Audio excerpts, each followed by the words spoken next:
peux déjà dire que les différents organisateurs, le Lions, la Société des membres de la Légion d'honneur et le Cercle Teilhard des Chardins sont très contents de vous voir aussi nombreux et aussi nombreuses. Merci à l'avance d'avoir honoré la venue de Sylvie Vauclair. Je passe la parole au président des Lions et je la reprendrai ensuite pour la présenter. Mesdames, Messieurs, un grand bonjour. J'aimerais, avant de démarrer, remercier la municipalité qui nous a offert gracieusement cette salle, qui est magnifique, qui a été faite relativement récemment, qui a été refaite complètement. Et donc, je remercie la municipalité pour cette salle. De mon côté, je vais simplement vous dire au niveau du Lions qu'on est très content de participer à cette soirée. J'ai déjà eu quelques échos de ce que va nous dire Madame, et vous allez passer votre temps la tête dans les nuages et peut-être au-dessus des nuages. Donc, je vais vous laisser profiter de tout ça. La seule chose que je vous dis, c'est que le Lions participant et ayant des actions en permanence au niveau de la vue, au niveau des handicapés, au niveau des enfants, on a mis dans la salle au fond 2 petits troncs. Si vous pouvez mettre quelques euros pour aider nos œuvres, ça serait parfait et je vous en remercie d'avance. Voilà, je laisse la parole et bonne soirée. Alors je pourrais vous renvoyer à Wikipédia ou à Google pour voir le pédigré de Madame Vauclair, mais je vais quand même en dire quelques mots. C'est une astrophysicienne de renommée internationale qui a travaillé avec les plus grands. Elle a été professeure, parce que maintenant je crois qu'elle est à la retraite, plus ou moins. Émérite. Professeur émérite de l'université de Paul Sabatier de Toulouse. Bien évidemment, elle est membre de l'Académie de l'air et de l'espace, de l'Academia Europea, et elle a aussi été professeure d'université à l'Université Paris Diderot de Paris. Voilà. Donc on a la chance d'accueillir une sommité dans le domaine de l'astrophysique. Et je ne veux pas rentrer dans les sujets qu'elle va nous présenter, mais sachez qu'elle va nous amener à nous poser des tas de questions. Des tas de questions à la fois scientifiques, mais aussi des questions philosophiques, métaphysiques, au moment où notre petite humanité, dans un coin d'une petite galaxie de l'univers, vient de lancer un télescope spatial qui va en quelque sorte remonter le temps. Je voudrais aussi préciser qu'à la fin de la conférence, Madame Vauclair pourra dédicacer les livres qui sont sur cette table si certains souhaitent les acquérir. Et puis dire également qu'elle est chevalier de la Légion d'honneur, officier des palmes académiques et officier du mérite national. Voilà. Donc, vous pouvez commencer à l'applaudir déjà parce que je pense que ce qu'elle va vous dire va être très intéressant. Merci. Merci beaucoup. Merci, Monsieur Poncet. Merci les associations qui m'ont invité ici. Merci, mon amie Anne-Marie, grâce à qui je suis ici aussi. Je vais vous en redire un tout petit mot après. Je suis très contente d'être à Carcassonne. Ce n'est pas la première fois que je viens à Carcassonne pour faire des conférences ou parler. Il y a une époque, mais ça fait déjà bien longtemps, où je venais tous les ans pour un colloque de philosophie qui était organisé par un monsieur, un philosophe connu ici à Carcassonne qui s'appelait Henri Calatte. Donc il y en a peut-être parmi vous qui ont connu Henri Calatte, qui est décédé il y a 5 ans maintenant. Et donc, il organisait chaque année des rencontres très, très intéressantes. Mais ça fait assez longtemps. Et donc, je suis ravie d'être à nouveau ici ce soir. Alors, ce soir, je vais vous faire donc un exposé sur des questions de découverte scientifique, des faits connus, pour un peu poser des jalons. Qu'est-ce qu'on sait? Parce que vous savez, on vit une époque extraordinaire, on vit une époque de bouleversement à cause de l'évolution, de bouleversement pour beaucoup de choses, mais en ce qui nous concerne là ce soir, à cause de l'évolution des connaissances scientifiques, évolution des connaissances scientifiques qui vient à la fois de l'évolution de la technologie qui permet d'avoir des instruments, par exemple, comme on parlait tout à l'heure du James Webb Telescope qui vient d'être envoyé dans l'espace, mais beaucoup d'autres choses. Et ça fait en fait un peu plus d'un siècle que ça dure. Je vais vous expliquer tout ça. Et puis les idées aussi, les idées théoriques, les idées de l'évolution scientifique, la physique, la relativité générale, la physique quantique, toutes ces choses-là. Toutes ces choses-là dont je ne parlais pas en détail, rassurez-vous, mais qui nous ont conduit à avoir une nouvelle idée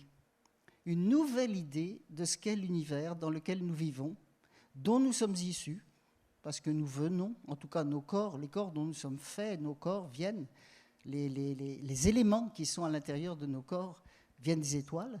C'est un fait maintenant bien connu et assez certain. Donc on est vraiment passé d'idées où on était là sur la Terre bien stable à une idée un petit peu vraiment bouleversante de ce que nous sommes, une petite humanité depuis très peu de temps sur une petite planète qui tourne autour d'une petite étoile dans une immense galaxie. Et des immenses galaxies comme ça, il y en a des milliards dans l'univers. Peut-être des planètes autour des autres étoiles dans l'univers, dans d'autres galaxies. Enfin, c'est un complet bouleversement. Donc, je vais vous raconter ça avec un peu de détails et avec des images à l'appui. Pendant ma conférence, je ne vous parle pas de philosophie, je ne vous parle pas de métaphysique. Mais après, nous allons avoir un débat. Et j'espère que dans le débat, nous pourrons remuer toutes sortes de questions qui vous viendront après avoir entendu ce que j'ai dit, et puis aussi ce que vous savez déjà et ce que vous avez en tête. Donc, Dialogue avec l'univers, c'est le titre d'un de mes livres, que j'ai écrit après avoir fait des chroniques sur une radio toulousaine chrétienne qui est Radio Présence.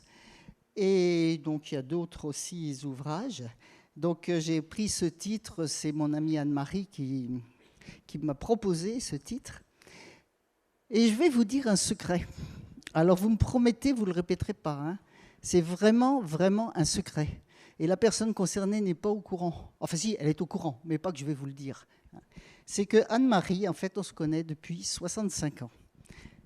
Alors, attendez, c'est pas ce que je voulais là. C'est ça que je voulais.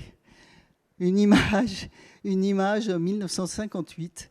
Anne-Marie Bernis, qui est assise ici, et moi-même, on était ensemble au lycée Claude Debussy à Saint-Germain-en-Laye, près de Paris. Donc voilà, c'était mon petit clin d'œil, ma petite surprise. Très heureuse d'avoir retrouvé Anne-Marie à Carcassonne.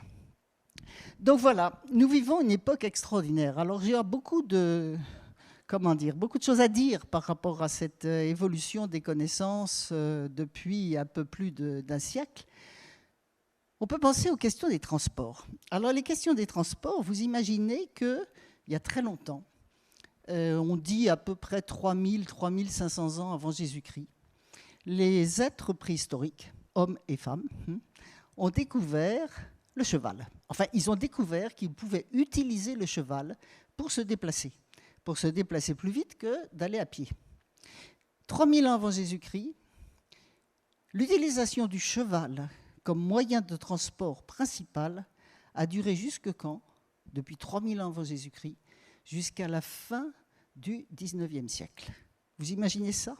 Et alors, qu'est-ce qui s'est passé au 19e siècle? Il y a eu la locomotive à vapeur, il y a eu le moteur à explosion, les premières automobiles et, très vite, les premiers aéroplanes.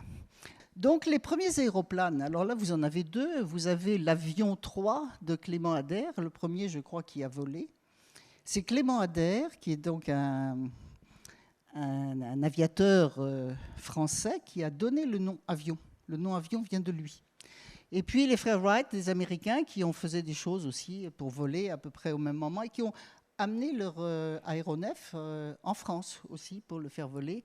Donc ça, c'est le Flyer. Je voudrais simplement vous faire remarquer, ça c'était à peu près en 1900. Les gens commençaient à voler comme les oiseaux. Et ils ne savaient pas toujours si l'avion avait volé ou pas. Donc, ils regardaient les traces des roues sur le sol. Et quand il n'y avait pas de traces de roues pendant quelques temps, ils disaient « Ah, il a volé. Il a volé quelques mètres. » En 1900. Et vous imaginez les gens qui s'enthousiasmaient à ces aéronefs. Est-ce qu'ils pouvaient imaginer que 70 ans plus tard, il y aurait des hommes sur la Lune? C'est quelque chose qui s'est passé à toute vitesse, vraiment extraordinaire. Alors ça, c'est l'exemple des transports, mais il s'est passé énormément de choses en même temps, je vous en reparlerai tout à l'heure par rapport à la découverte de l'univers. Alors aller sur la Lune, ben voilà des exemples, on a fêté il n'y a pas longtemps, il y a quelques années, les premiers pas de l'homme sur la Lune, donc la mission Apollo 11, et puis maintenant, ben, il y a beaucoup, on se promène sur la Lune. Hein. Là, je vous ai choisi quelques images chinoises. Hein, c'était rover chinois, la mission chinoise Chang'e 4. Les Chinois qui ont essayé de faire pousser des graines de coton sur la Lune. Ça a poussé et ça a duré 2 jours parce qu'il faisait trop froid, ça a été gelé. Mais c'est quand même assez extraordinaire. Et puis maintenant, vous le savez, on va sur Mars. Donc ça, c'est des images de rovers martiens, donc le rover Curiosité, le rover Persévérance, le petit hélicoptère Ingénuité, un petit hélicoptère qui vole dans le ciel martien. Et puis cette image que moi j'aime beaucoup, qui a déjà plusieurs années, les traces du rover Curiosité sur la planète Mars. Donc vous voyez, j'aime bien cette image parce qu'on s'y croit vraiment. On s'y croit vraiment, on est là, voilà, et ça c'est la planète Mars. L'idée sur la planète Mars, c'est d'étudier le sol de Mars, d'étudier le sous-sol de Mars, d'étudier l'atmosphère de Mars, pour essayer de voir s'il a pu y avoir de la vie sur Mars dans le passé, c'est-à-dire le premier milliard d'années d'existence de la planète Mars. On a des idées comme quoi il pouvait y avoir peut-être de la vie sur Mars avant que la vie arrive sur Terre. Je vous en dirai un mot tout à l'heure. Donc, je vais faire une sorte de résumé de tout ce qu'on a pu apprendre à partir des années 1900. Et je vais même, vous allez voir, faire une petite incursion bien loin dans le passé chez les anciens Grecs, parce qu'il y a quelque chose il y a une réflexion à avoir par rapport aux anciens Grecs. Alors, la première chose, nous ne sommes pas le centre du monde. Alors, attendez, nous ne sommes pas le centre du monde, mais chacun d'entre nous est le centre du monde. Hein. Chacun d'entre nous est le centre de tout ce qui l'entoure et de tout ce qu'il voit. Et on peut dire que la Terre est le centre de tout ce qu'on peut observer depuis la Terre. Mais ça, ce n'est pas le monde qui existe. Il existe autre chose. Et si vous avez des gens sur une planète quelque part ailleurs, ils se croira aussi le centre du monde. Mais ce ne sera pas le même monde. Ce ne sera pas le même environnement.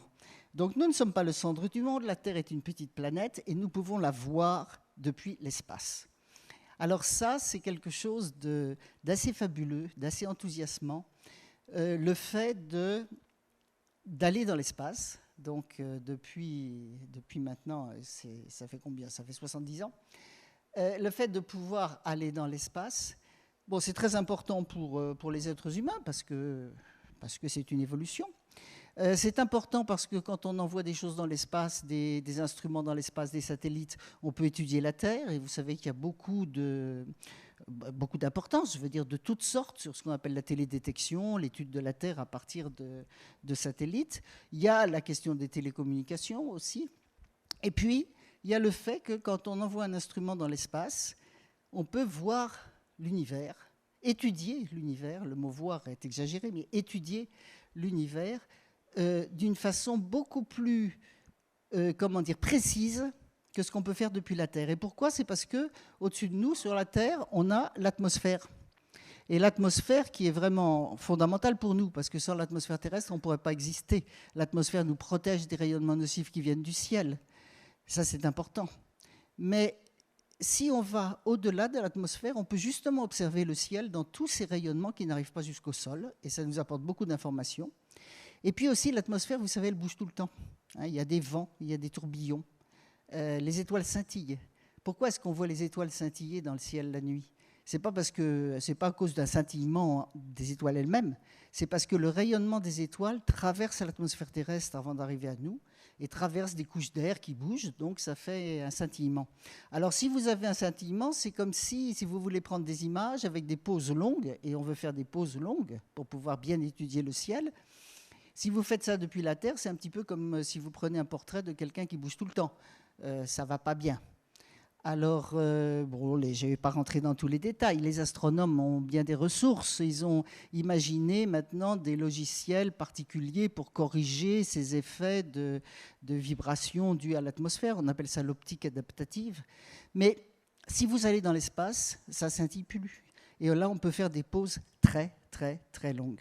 Et c'est ce qui a permis au télescope spatial Hubble, que je vous montrerai tout à l'heure, d'avoir fait des images de l'univers très lointain.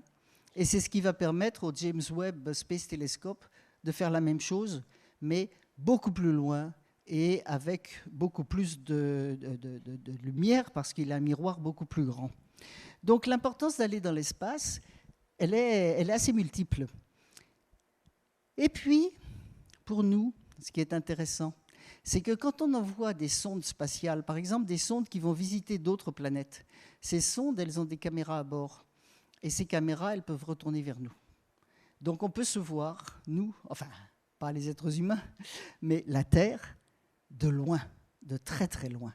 Et ça, c'est assez impressionnant. Donc, vous êtes sur la Terre.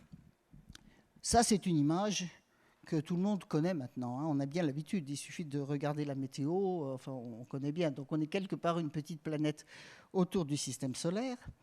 Ici, ce que vous voyez, là, c'est la première image de la Terre et du Soleil vue de la planète Mars. Et c'était donc un rover, Mars Exploration Rover Spirit, il y a déjà pas mal de temps. Donc, la Terre et la Lune. Ça, c'est une image de la Terre et la Lune prise par une sonde chinoise qui a fait le tour de la Lune sans s'y poser, à l'époque, depuis ils s'y sont posés, mais qui a fait le tour de la Lune sans s'y poser, et qui, après cette image, où on voit la face cachée de la Lune, donc celle qu'on ne voit pas depuis la Terre, sur laquelle ils se sont posés, beaucoup de gens se sont posés maintenant, et puis la Terre au loin, voilà, la Terre comme une petite planète au loin, dans le ciel lunaire. Il y en a beaucoup, beaucoup des images comme ça. Et puis celle-ci, sur laquelle je m'arrête un peu plus, parce que je trouve ça toujours très impressionnant, c'est une image qui a été prise par la sonde spatiale Cassini. Donc ça fait déjà longtemps, ça fait 9 ans. Ça, c'était en 2013. Une sonde spatiale qui est allée étudier la planète Saturne. Donc elle est allée autour de Saturne, elle est allée étudier un satellite de Saturne qui s'appelle Titan. Et maintenant, à la fin de sa mission, la sonde spatiale, on l'a fait tomber dans la planète.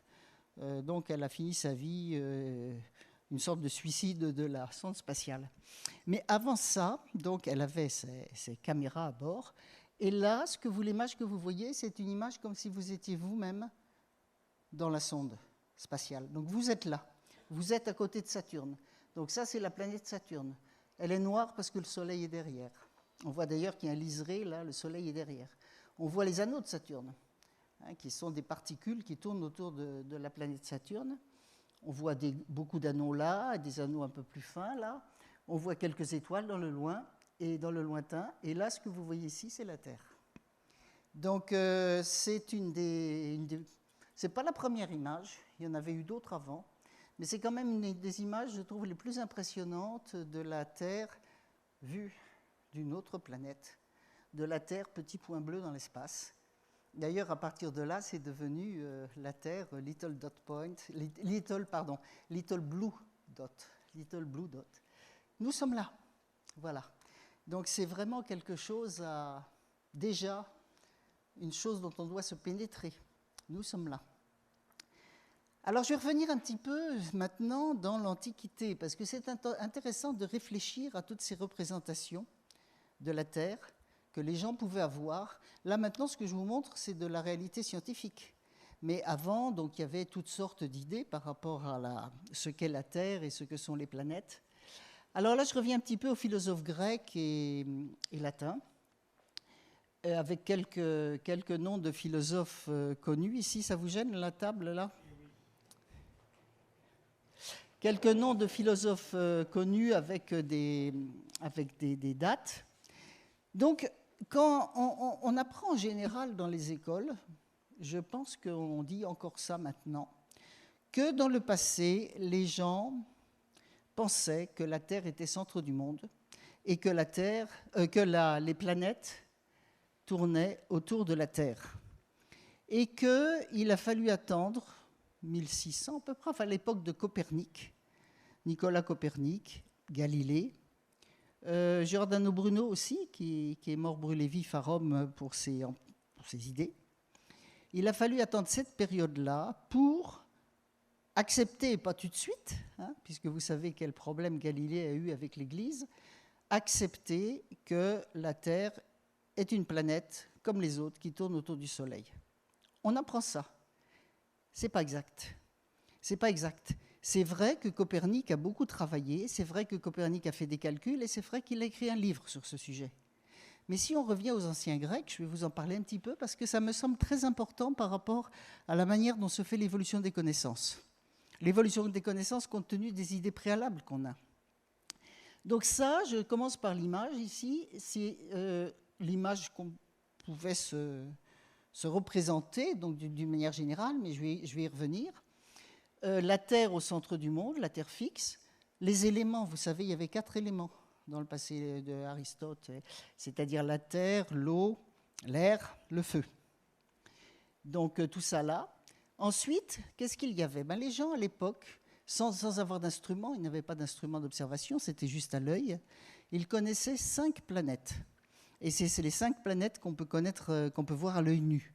Les 5 planètes qu'on peut voir à l'œil nu, c'est Mercure, Vénus, Mars, Jupiter, Saturne. Donc ça faisait 5 planètes, ils ajoutaient la Lune et le Soleil. Parce que les planètes, ce sont des astres qui se promènent la nuit par rapport aux étoiles, qui ne sont pas fixes par rapport aux étoiles. C'est le cas aussi de la Lune et du Soleil, même si la Lune et le Soleil sont quand même particuliers par rapport aux autres. Mais si on a les 5 planètes visibles à l'œil nu, plus la Lune et le Soleil, ça fait 7. Et ces anciens étaient capables ils avaient alors des techniques de ce qu'on appelle la trigonométrie, enfin, ils étaient capables d'avoir une idée, c'était peut-être pas totalement précis, mais d'avoir une idée des distances de ces planètes. Et donc c'est pour ça que quand vous partez de la Terre, ça commence par la Lune, ensuite Mercure, Vénus, là c'est en latin ce truc-là, donc la Lune, Mercure, Vénus, le Soleil, Mars, Jupiter, Saturne. Avec le Soleil, une place particulière, en plein milieu, un pilier en plein milieu. Alors ça, c'est en fait à l'origine de nos jours. Les 7 jours de la semaine est le nom des jours qui est resté en français. Parce que vous commencez par le soleil, vous commencez par la terre, pardon, et vous terminez par le soleil. Parce que le soleil est vraiment particulier. Donc, si vous commencez par la terre, vous avez la lune le lundi, ensuite au-dessus du soleil, vous avez Mars le mardi, Mercure le mercredi, Jupiter le jeudi, Vénus le vendredi, Saturne le samedi. Et vous terminez par le firmament, c'est-à-dire à l'époque, on avait l'idée que les étoiles étaient fixes sur des sphères, et au-dessus du firmament, vous avez l'empire, l'habitacle des dieux. Donc ça, c'est une image bien, bien ancrée de cette époque-là. Alors maintenant, ce que je vais vous dire, un petit peu un pavé dans la mare, ce que je vais vous dire, c'est que ces philosophes-là, tous, je pense, savaient que cette image-là n'est pas possible. Et je vais vous dire juste pourquoi. La planète Mars. Quand vous regardez la planète Mars la nuit, les astronomes amateurs, ils ont bien l'habitude de ça. Vous regardez la planète Mars la nuit, sur plusieurs mois, elle se déplace par rapport aux étoiles, dans un sens, et quelquefois elle revient en arrière pour repartir.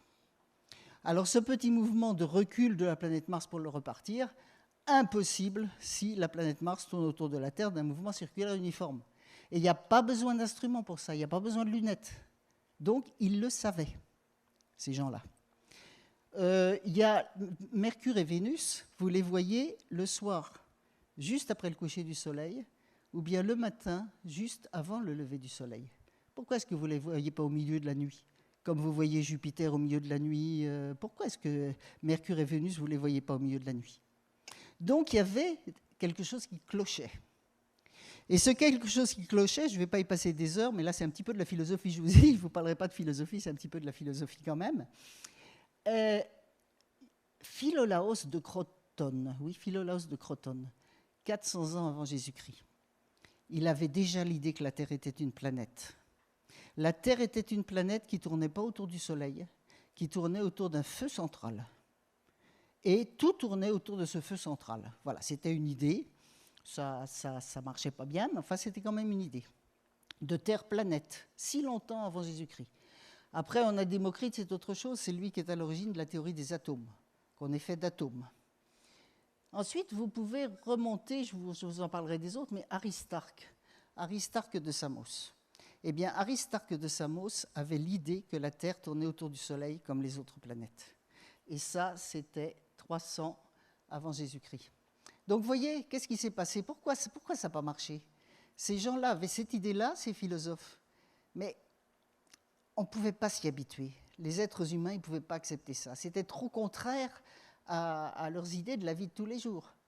Donc, il y avait Platon et Aristote qui avaient l'idée que ce qui est de l'esprit humain est plus important que les observations. Les observations peuvent nous tromper. Et donc, sont restés à cette idée de terre, centre du monde. Et c'est ça, et la philosophie d'Aristote qui a imprégné le Moyen-Âge jusqu'à la fin du Moyen-Âge. Donc, c'est intéressant, moi je trouve intéressant. Alors, je vais vous montrer juste quelques petits extraits. Après, je vais repasser à l'époque contemporaine. Mais quelques petits extraits. Alors, évidemment, c'est traduit en français. Donc il faut faire confiance au traducteur, hein.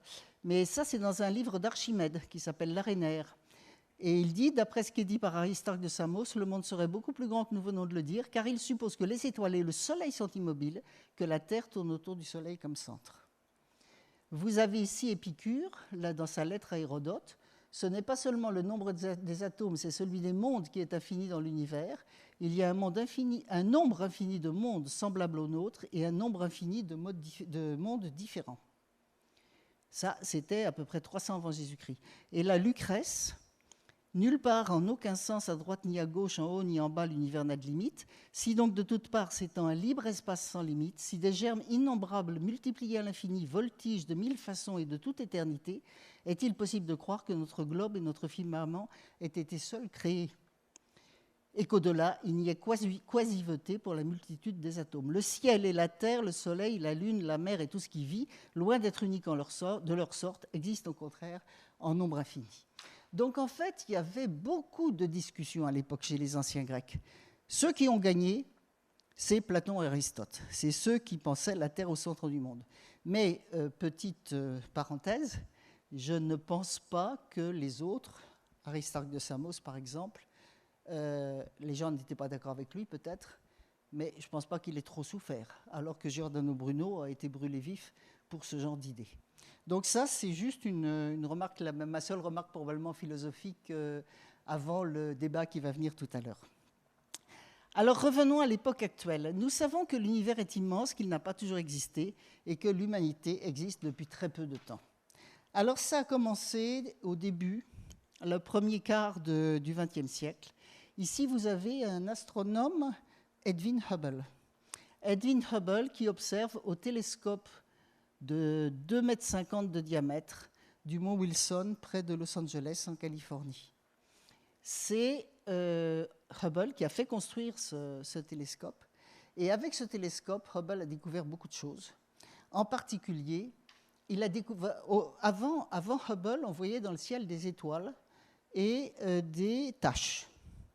Et ces taches lumineuses, on appelait ça des nébuleuses, parce que ça ressemblait à des nuages, donc nébuleux. On appelait ça des nébuleuses.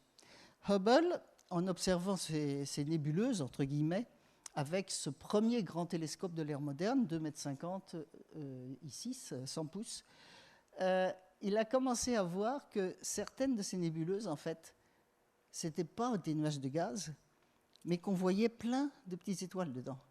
Donc, en fait, il a compris que notre galaxie, c'est-à-dire les étoiles qui étaient autour de nous, ce n'était pas unique, qu'il y en avait d'autres ailleurs dans l'espace. Ensuite, il a pu, alors là je ne vais pas vous expliquer comment, ce serait un peu long, il faut me croire sur parole, avoir une idée de la distance de ces galaxies. Je peux vous dire que la distance des étoiles et ensuite la distance des galaxies, on a commencé à savoir faire ça à la fin du 19e siècle. Et en particulier, alors là, ce serait quand même le côté féministe, je ne vais pas insister, mais une femme qui s'appelait Henrietta Leavitt et qui a été reconnue beaucoup plus tard, hein, parce que sa découverte avait été récupérée. Donc en fait, on commençait à savoir mesurer des distances, évaluer des distances de galaxies. Oui, je vous ai dit que les anciens Grecs, ils évaluaient déjà les distances des planètes, mais là, on pouvait évaluer les distances des galaxies. Donc il s'est aperçu, Hubble, que ces galaxies étaient très loin. Et puis, il a pu aussi s'apercevoir qu'elles se déplaçaient par rapport à nous, ces galaxies, elles avaient une vitesse, elles s'éloignaient de nous. Et ça a été le début de l'idée, l'espace est en expansion, tout s'éloigne. Et ça rejoignait des idées de théoriciens comme Alexander Friedman et Georges Lemaître, qui étaient... Alors Friedman était un chercheur russe, Georges Lemaître était un Belge prêtre, hein, c'était un prêtre catholique de l'université de Louvain qui avait cette idée de cet univers en expansion, qui a développé une théorie assez, bon maintenant ça a beaucoup évolué la théorie, mais une théorie déjà assez intéressante. Alors Hubble, ça va trop vite, voilà. Hubble Edwin a donné son nom, sans le savoir, il était mort, à un télescope. Alors ça, c'est le télescope spatial Hubble. Le télescope spatial Hubble a été lancé en 1990. On lui donnait 5-10 ans. Il fait toujours des observations, si longtemps après. Hein, donc ça fait 35 ans. C'est ça le télescope. Hein. Il a, bon, avec des panneaux solaires, il a ici à l'intérieur un miroir qui a à peu près la même dimension que le miroir du télescope du mont Wilson de Monsieur Hubble. Et ce que vous voyez ici, c'est une mission de réparation, parce que ce télescope spatial Hubble, ça va être fini maintenant. Il ne faut pas dire qu'il est remplacé par le James Webb, c'est un peu différent, je vous en parlerai tout à l'heure, mais ce télescope-là, Hubble, avait la particularité d'être réparé sur place et d'avoir une maintenance technique sur place. C'est-à-dire qu'il y avait des astronautes qui partaient dans l'espace pour s'accrocher au télescope Hubble et le réparer. Et là, vous avez une mission de réparation. Ici, c'est une navette spatiale, je crois que c'était Endeavour ou quelque chose comme ça, américaine, qui a amarré le télescope, là, un bras, là, pour tenir le télescope. Voilà. Et vous avez un astronaute en train de le réparer. Alors, je ne sais pas si vous le voyez, mais je ne vous laisserai pas chercher longtemps. Il est là. On voit ses pieds là. Et ça vous donne l'échelle de ce télescope. Alors, vous voyez que le télescope n'est pas très loin de la Terre, mais il est quand même dans l'espace. Là, vous voyez la Terre, le bord de la Terre. Là, vous voyez la limite entre le jour et la nuit sur la Terre. Là, vous voyez un petit peu de bleu. C'est l'atmosphère terrestre. Elle est tellement fine, l'atmosphère terrestre. Quelques centaines de kilomètres, c'est vraiment rien. Et ce télescope Hubble, lui, justement, il était à peu près, enfin, il est toujours, je ne sais plus précisément, mais quelque chose comme 450 km au-dessus du sol. 450 km, c'est suffisant pour être au-dessus de l'atmosphère terrestre. Mais ce n'est pas beaucoup. C'est à 100 km près l'altitude de la Station spatiale internationale. Vous avez beaucoup entendu parler de Thomas Pesquet parce qu'on en a beaucoup parlé, et les gens disaient Thomas Pesquet, il est parti au milieu des étoiles. Alors je voudrais vous dire que la Station spatiale internationale, à quelques centaines de kilomètres du sol, par rapport à la distance de l'étoile la plus proche, si vous pensez aller sur la Station spatiale internationale ou aller sur le télescope Hubble pour vous rapprocher des étoiles, c'est la même chose que de monter sur cette table pour vous rapprocher du Soleil. Cela n'a rien à voir. Il faut avoir un petit peu une idée des distances et de l'immensité de l'univers, vraiment. Alors ce télescope Hubble, je vous en parle beaucoup, parce qu'on a eu énormément d'informations. Donc ça va être repris maintenant par ce fameux James Webb, mais qui commence seulement son existence. Donc on est dans l'attente. Tandis que Hubble nous a apporté déjà énormément. Alors, nous sommes dans une galaxie, c'est-à-dire que la Terre tourne autour du Soleil. Le Soleil est une étoile, comme les autres étoiles, une petite étoile, qui fait partie d'une galaxie qui ressemble à ça. Notre propre galaxie, ça ressemble à ça. Donc, c'est un peu comme un disque, mais avec des bras spiraux, comme ça. C'est un peu en spirale, avec un centre. Il y a un trou noir au centre. Il y a un trou noir au centre de toute la galaxie, mais il ne nous fait pas de mal. Et si c'était notre galaxie, le Soleil, c'est à peu près par là. Donc, pas du tout dans les régions. On a toujours cru qu'on était le centre du monde. C'est vraiment intéressant parce que quand les gens se sont vraiment rendus compte que la Terre tournait autour du Soleil, ils ont cru que le Soleil était le centre du monde. Donc, le Soleil était le centre de la galaxie. Et quand on regarde les articles qu'il pouvait y avoir au début du XXe siècle, c'est pas si... oui, du XXe siècle. Il y a eu beaucoup de débats avant de comprendre que le Soleil n'était pas du tout au centre de la galaxie, et puis qu'en fait, il y avait beaucoup d'autres galaxies, et que nous sommes le centre de rien du tout, sauf, comme je vous le disais, le centre de nous-mêmes et de ce qui est autour de nous, ça c'est sûr. Donc voilà, nous sommes dans une galaxie. Et alors l'image que vous avez là, qui est très connue, alors cette image-là, je vous la mets plus en grand, c'est ce qu'on appelle le champ profond, champ comme un champ de blé, le champ profond du télescope spatial Hubble. Ça veut dire quoi le champ profond? Ça veut dire que le télescope Hubble a observé la même région du ciel pendant longtemps. Alors longtemps, ça veut dire plusieurs mois. C'est comme quand vous faites une pause très longue avec vos appareils photo. Et encore une fois, c'est possible de le faire quand on est dans l'espace, parce que les étoiles ne scintillent pas. Alors évidemment, là, il y a une technique derrière extraordinaire. Moi, je suis très admirative, parce que ça veut quand même dire qu'avec les techniques de pointage, ça c'est vraiment très, très, très technologique, avec les techniques de pointage, ça pointe bien, ça ne fait pas de vibration, ça ne fait pas de rotation, ça fait pas... Ça demande une technique très, très, très précise pour le positionnement du télescope.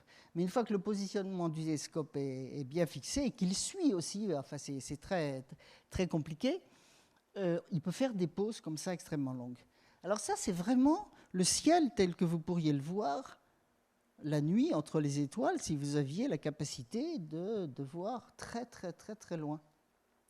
Donc, qu'est-ce qu'on voit? Eh bien, ça, c'est une étoile très reconnaissable à cause de la croix. C'est un défaut d'optique, ça. C'est donc une étoile qui est proche de nous. Hein. C'est un parasite, si vous voulez, sur l'ensemble. Mais sinon, tout ce que vous voyez là, alors tout, rien, même les toutes petites taches là, ce sont des galaxies. Alors ici, vous en voyez une qui est proche. Ici, vous en voyez une aussi. Il y en a plusieurs qui sont proches. Mais même ce qui est loin, là, ce sont des galaxies. Et plus on regarde loin, plus on voit de galaxies. Et on va voir avec le télescope James Webb jusqu'où, si on peut voir la limite. Pour l'instant, on n'a pas trouvé de limite au-delà de laquelle il n'y en a pas. Donc, vous imaginez que nous sommes dans une galaxie. Hein, c'est une petite planète dans une galaxie. Et qu'il y a des milliards de galaxies comme ça dans l'univers. Vous imaginez aussi, je vais revenir un petit peu plus tard, qu'il y a des planètes autour des autres étoiles.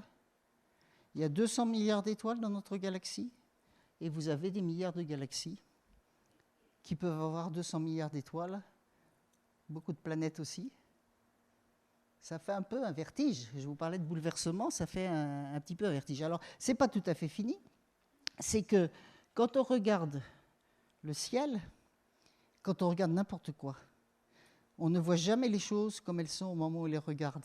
Ça, c'est la limite de capacité des sens. Pourquoi? Parce que si vous regardez quelque chose, ça veut dire que la lumière a quitté l'objet que vous regardez et s'est déplacée jusqu'à arriver à votre œil. Ça met du temps, parce que la vitesse de la lumière, ce n'est pas infini, le voyage de la lumière n'est pas instantané.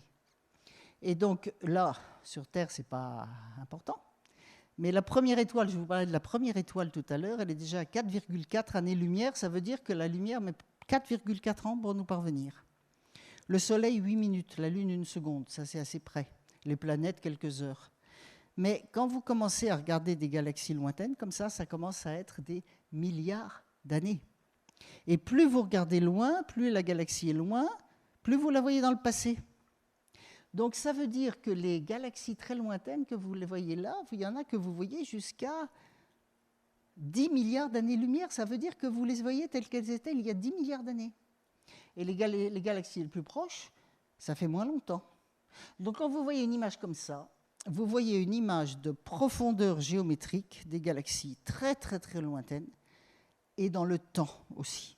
C'est un peu une mémoire visible de l'univers parce que vous voyez des objets célestes à des époques différentes. Et quand on regarde les étoiles, il y en a certaines qu'on peut regarder et qui n'existent plus aussi. Hein. Alors, pour terminer cette partie de un petit peu bouleversement dans l'espace, bouleversement dans le temps, je vais vous parler un petit peu, j'ai un petit geste que certains ont déjà vu, d'ailleurs j'ai pris mon image comme ça, c'est plus facile, j'ai pas à le faire. C'est moi ça. c'est pour essayer de faire bien ressentir ce que ça signifie, toutes ces échelles de temps. Parce qu'on vous parle de milliards d'années, on se dit c'est quoi milliards d'années? Nous, on vit 100 ans. L'humanité a quelques peut-être millions d'années. Qu'est-ce que ça veut dire enfin, pas moins que ça, hein, l'humanité connue. Qu'est-ce que ça veut dire tout ça et comment se le représenter? Alors, il y a des tas d'idées, de méthodes. Moi, j'aime bien cette méthode-là. Vous étendez les bras comme ça, et avec l'idée que le bout de l'index gauche ici, c'est la naissance, ça représente la naissance de la Terre, et le bout de l'index droit ici, c'est l'époque actuelle. C'est-à-dire que quand vous allez de là à là, c'est le temps. Alors, ça vous permet de fixer des périodes. Là, la Terre a 4,5 milliards d'années. L'origine de la vie sur la Terre, c'est-à-dire les plus anciens fossiles du vivant qu'on ait découverts, 3,8 milliards d'années. Donc, vous partez de là, c'est à peu près à l'endroit du coude gauche. Les dinosaures. Les dinosaures et l'origine des premiers mammifères. Eh bien, vous partez de là, vous faites tout ça, et c'est au poignet de la main droite. Et l'humanité, c'est-à-dire les premiers hominidés qui ont commencé à marcher sur deux jambes, qui ont été découverts par exemple par Yves Coppens, qui est décédé il y a quelques jours, Lucie, ben, ce n'est pas plus que l'épaisseur de l'ongle à l'index ici de votre bras droit. Donc ça montre un peu ces échelles de temps, qu'est-ce que ça veut dire. Et alors quand la Terre est née, l'univers avait déjà 2 fois cet âge-là. Donc nous sommes ici depuis sur une petite planète, autour d'une petite étoile, depuis très peu de temps. Donc voilà ce qui sort des connaissances actuelles à ce sujet. Alors voilà le James Webb, juste parce qu'on en a beaucoup parlé, on pourra en reparler tout à l'heure. Il ne ressemble pas du tout au télescope Hubble. Le miroir est là, il n'y a pas de coque.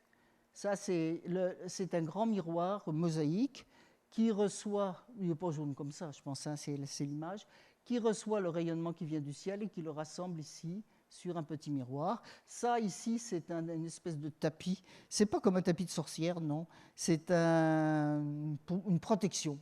Une protection. Parce que je vous ai dit que le télescope Hubble, il était à quelques centaines de kilomètres au-dessus du sol. Lui, James Webb, il est beaucoup plus loin. Il est dans ce qu'on appelle le point de Lagrange L2.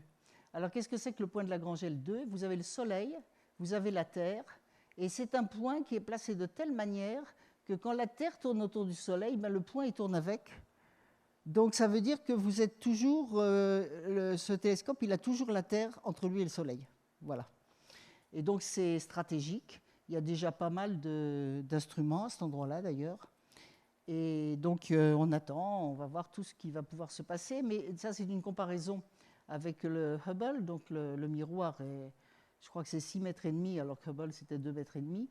Là, on ne voit pas très bien. C'est simplement pour dire que ça ne va pas observer tout à fait dans la même longueur d'onde. C'est-à-dire que le James Webb observe un petit peu plus dans l'infrarouge. Voilà. Alors ça, on attend. Nous avons découvert des milliers de planètes autour des étoiles du ciel. Alors ça, je pourrais en parler longtemps, donc avec des observatoires. La découverte de la première planète autour d'une étoile autre que le Soleil a été faite ici, à l'Observatoire de Haute-Provence, près de Fort-Calquier, par nos collègues suisses Michel Mayor et Didier Queloz, qui ont eu le prix Nobel pour ça. Donc ils ont découvert la première planète autour d'une étoile autre que le Soleil. On s'en doutait. À partir du moment où on a compris que le Soleil est une étoile et qu'il a des planètes autour, pourquoi est-ce que les autres étoiles n'en auraient pas? Mais donc il y a eu beaucoup depuis, ça c'était en 1995, la découverte de la première planète. Donc il y a eu aussi beaucoup d'instruments spatiaux, pour observer, pour essayer de détecter des nouvelles planètes. Je vais passer un peu vite parce que je crois que j'ai... je vous montre ça, ce n'est pas pour le diagramme, c'est pour vous dire que... Alors, ce que j'ai passé là pour gagner un peu de temps, c'est pour dire que les planètes qu'on observe autour d'autres étoiles que le Soleil, en général, on ne les voit pas directement. Si vous avez une planète qui passe devant son étoile, Et si vous observez le rayonnement global, eh bien vous voyez le rayonnement de l'étoile, et quand la planète passe devant, ça diminue parce que la planète fait de l'ombre. Hein. Ça, c'est pas compliqué. C'est très compliqué après au point de vue technique, mais ce n'est pas compliqué. Il y a d'autres méthodes, mais en général, les planètes qu'on connaît autour d'étoiles autres que le Soleil, on ne les voit pas directement. Ce qu'on fait, c'est qu'on les détecte par un moyen direct en observant l'étoile. Alors, ça, ce n'est pas pour vous faire un diagramme scientifique, c'est simplement pour ceux que ça intéresse parmi vous. Il y a un site internet qui s'appelle exoplanet.eu, qui est The Extrasolar Planet Encyclopedia. Là-dessus, vous avez au jour le jour toutes les exoplanètes, c'est-à-dire toutes les planètes qui ont été découvertes autour d'autres étoiles que le Soleil, et au jour le jour, hein, c'est-à-dire que c'est à jour. Et là, je suis allé voir hier, donc il y avait 5000 planètes dans la base, et puis là, il n'y a pas toutes les planètes représentées, 1300, donc c'est juste un diagramme. On peut faire plein de diagrammes, et si vous allez sur ce site, vous pouvez faire plein de choses, mais c'est simplement intéressant de savoir qu'il existe un site où vous pouvez vous-même suivre au jour le jour les planètes qui sont découvertes, et vous avez vous-même, si ça vous intéresse, la possibilité de faire des diagrammes, toutes sortes de diagrammes, enfin il y a les moyens pour ça. Alors ces planètes, on ne les voit pas, mais c'est quelque chose d'assez étonnant, c'est que même si c'est une planète qui tourne autour d'une étoile et vous ne voyez pas la planète, vous voyez seulement l'ombre de la planète sur l'étoile, vous avez quand même, alors là encore c'est compliqué, mais vous avez quand même la capacité d'étudier l'atmosphère de la planète en question. Alors vous voyez, si par exemple vous avez une planète qui passe devant son étoile, eh bien vous avez une partie du rayonnement qui traverse l'atmosphère, s'il y a une atmosphère.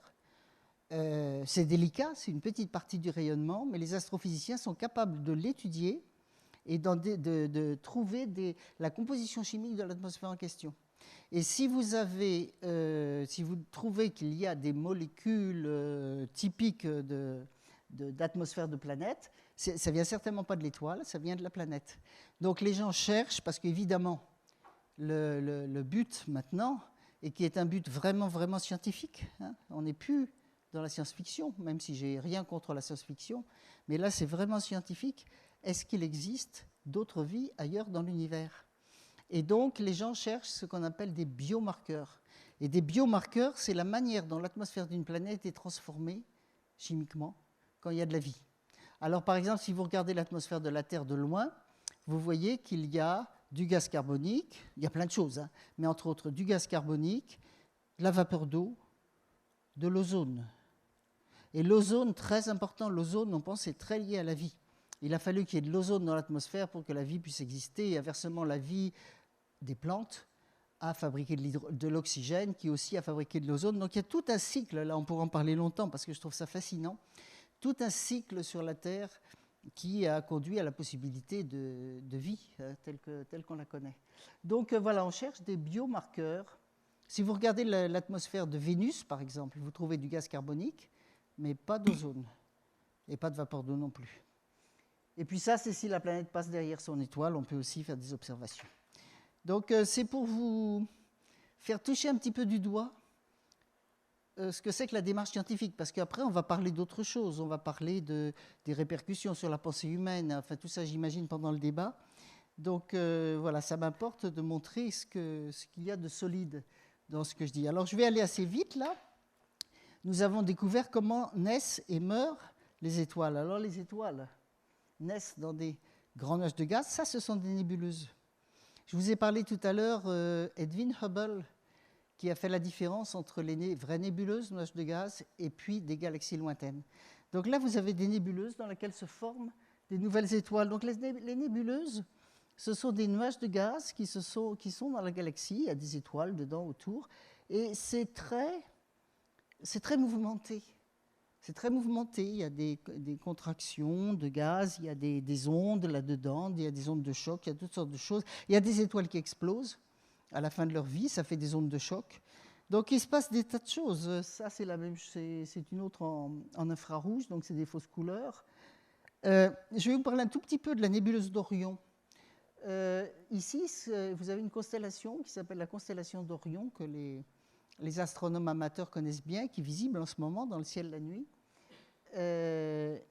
Vous avez ici ce qu'on appelle la ceinture d'Orion, ici ce qu'on appelle son épée, parce que là, c'est aussi une autre conférence, ça. Mais tous les caractères mythologiques qui sont supposés avoir été dans le ciel et qui ont donné des noms aux constellations. Là, c'est Orion, le guerrier Orion. Et ici, là, vous avez une nébuleuse, qui est la nébuleuse d'Orion. Alors voilà la nébuleuse d'Orion, à quoi elle ressemble. Eh bien, ces nébuleuses, ce sont des berceaux de nouvelles étoiles. Il y a des étoiles qui naissent là-dedans. Et les étoiles naissent quand il y a une contraction de gaz suffisamment grande. Ça atteint un point de non-retour et ça continue à évoluer jusqu'à devenir une étoile. Mais ce qu'on a découvert assez récemment, c'est que quand les étoiles naissent comme ça, dans des nuages de gaz, eh bien, la plupart du temps, elles ne naissent pas de manière sphérique. Et pourquoi? C'est simplement parce que ça tourne. Tout tourne. Et quelque chose qui tourne, si vous avez un nuage de gaz qui se condense dans quelque chose qui tourne, ça ne va pas faire une sphère. Ça va faire un disque avec un renflement au centre, à cause de l'effet de rotation centrifuge. Donc, voilà comment naissent les étoiles dans une nébuleuse. Ça, c'est une naissance d'étoiles dans une nébuleuse d'Orion. Dans la nébuleuse d'Orion, c'est de l'infrarouge, ça. Et l'infrarouge, il n'arrive pas sur Terre, donc il fallait pouvoir aller dans l'espace pour faire des observations du ciel en infrarouge. Et là, vous voyez le fond de la nébuleuse, ce n'est pas des vraies couleurs, et vous voyez ça. Et ce que vous voyez là, c'est un disque avec un renflement au centre. Le renflement au centre, il va petit à petit évoluer, se condenser, chauffer, et ça va devenir une étoile. Le disque là, il va se fragmenter, et ça va devenir un système planétaire. Donc non seulement on a découvert des tas de planètes autour d'autres étoiles du ciel, mais en plus on sait que c'est normal. Les étoiles se forment la plupart du temps avec des disques autour. Et alors maintenant on fait beaucoup mieux avec des instruments très modernes comme ALMA au Chili. Ça, c'est un disque d'une étoile en train de se former. Ça date de 5 ans à peu près, hein, c'est très récent. Et ce que vous voyez, alors là ce qu'on voit en rouge, c'est les poussières du disque. Qui rayonnent en rouge, enfin c'est aussi de l'infrarouge en fait. Non, c'est même des ondes radioélectriques, là c'est encore plus grande longueur d'onde. Ce que vous voyez, c'est le disque de poussière qui est autour de l'étoile centrale en train de se former, et vous voyez des zones sombres, et ces zones sombres, eh bien, ce sont des planètes en train de se former. Parce que quand les planètes se forment, elles ramassent, elles balayent, elles tournent autour de l'étoile centrale, et elles balayent la matière qui est autour, et ça fait des anneaux comme ça. Et ça, il y en a beaucoup, et c'est un sujet de recherche très important actuellement dans les laboratoires de recherche où on traite de ce sujet. Alors je vais maintenant vous parler de la fin des systèmes planétaires, en particulier la fin du système solaire. Alors on sait que les étoiles comme le Soleil, quand elles terminent leur existence, elles deviennent quelque chose comme ça. Donc à chaque fois, on prend celle-ci par exemple du milieu, vous avez une petite étoile au centre, qui est le centre de l'ancienne étoile. Donc le Soleil, le centre du Soleil deviendra une petite planète comme ça. Et tout ce qui est là, tout le gaz qui est autour, la nébuleuse, c'était l'étoile. C'était l'étoile qui a son centre qui se condense et le reste qui se dilate. Donc ça, c'est quelque chose qui est beaucoup étudié, et on sait maintenant que disons qu'une recherche tout à fait contemporaine, c'est que deviennent les systèmes planétaires quand l'étoile commence à évoluer comme ça. Ça se passera pour le Soleil dans 5 milliards d'années. Et on commence à avoir des informations. On sait qu'il y a des planètes qui restent, on sait qu'il y a des planètes qui se cassent, qui font des débris. Enfin, ça va très très loin. Voilà, donc ça c'est encore juste pour montrer qu'il y a des choses, je pourrais vous montrer des très belles images du ciel. Les grosses étoiles, très rapidement, les grosses étoiles, elles ne terminent pas leur existence comme les petites étoiles, elles explosent. Donc ça, c'est une explosion, c'est le reste d'une explosion d'étoiles, ça aussi. Et c'est intéressant parce que, voilà par exemple, ce qui reste longtemps après une explosion d'étoiles. Il faut savoir qu'à l'intérieur, je vais aller assez vite, il faut savoir qu'à l'intérieur, au centre d'une étoile comme le Soleil, il y a des réactions nucléaires. L'énergie solaire vient de réactions de fusion nucléaire qui se produisent au centre. Fusion nucléaire, c'est de l'hydrogène qui se transforme en hélium. Ça fournit de l'énergie. C'est ça l'énergie solaire. Le temps que cette énergie qui vient du centre du Soleil arrive jusqu'à la surface, ça a perdu sa nocivité, hein, parce qu'il y a eu beaucoup de diffusion à l'intérieur du Soleil. Mais l'énergie solaire, c'est au départ de l'énergie nucléaire. Ça produit l'énergie de l'étoile, mais en même temps, ça transforme la matière. Donc au départ, il y avait de l'hydrogène, ça devient de l'hélium. Après, l'hélium, il fait aussi de la fusion nucléaire, il devient du carbone. Après, le carbone, il devient de l'azote, de l'oxygène. Et ça peut monter, c'est très complexe. Mais on sait que dans les étoiles se forment comme ça tous les éléments chimiques, les éléments dont nous sommes faits. Et c'est ça qu'on dit. Quand on vous dit nous sommes des poussières d'étoiles, nous sommes faits d'éléments qui viennent des étoiles, c'est ça. C'est-à-dire que pendant son existence, l'étoile fabrique des éléments lourds à partir des éléments plus légers, c'est son travail d'étoile. Et si elle explose, il se passe encore plus de réactions au cours de l'explosion. Et vous avez ici cette matière qui était dans une étoile, qui est très chargée en éléments lourds jusqu'à l'uranium, qui n'existait pas ou qui était beaucoup moins dans le reste de l'environnement. Et après, il y a d'autres étoiles qui se forment à partir de là, de cette matière qui a été mélangée aux autres. Ça veut dire que le Soleil et le système solaire se sont formés dans une nébuleuse qui avait déjà été contaminée dans le passé par plusieurs générations d'étoiles qui ont fabriqué les éléments dont nous sommes faits maintenant. Donc c'est ça que veut dire nous sommes des poussières d'étoiles. Mais évidemment, nous sommes beaucoup plus que des poussières d'étoiles. Ça, je pense que ça va venir dans le débat tout à l'heure. Il n'y a pas que les éléments dont nous sommes faits. Il y a tout le reste. Hein. C'est les éléments dont nous sommes faits, c'est les briques de base. Mais les briques de base, ce n'est pas tout. Alors voilà, je vais presque finir. Donc l'humanité doit trouver ou retrouver son identité, en tenant compte de ça, en tenant compte de tout ça.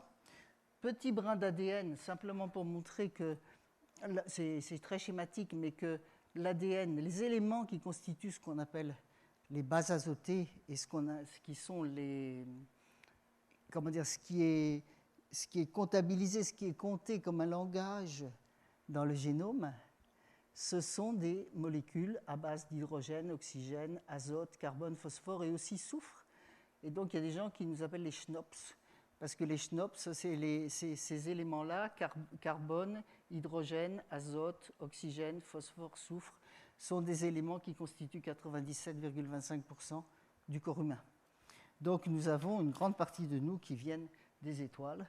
Et puis la vie, quand on pense à la vie, on ne pense pas seulement, hein, ça c'est des tardigrades, je ne sais pas si vous avez entendu parler de ça, mais la vie est très complexe. Et je vais arrêter là donc, en espérant qu'on va avoir un bon débat maintenant, à partir de tout ce que je vous ai expliqué.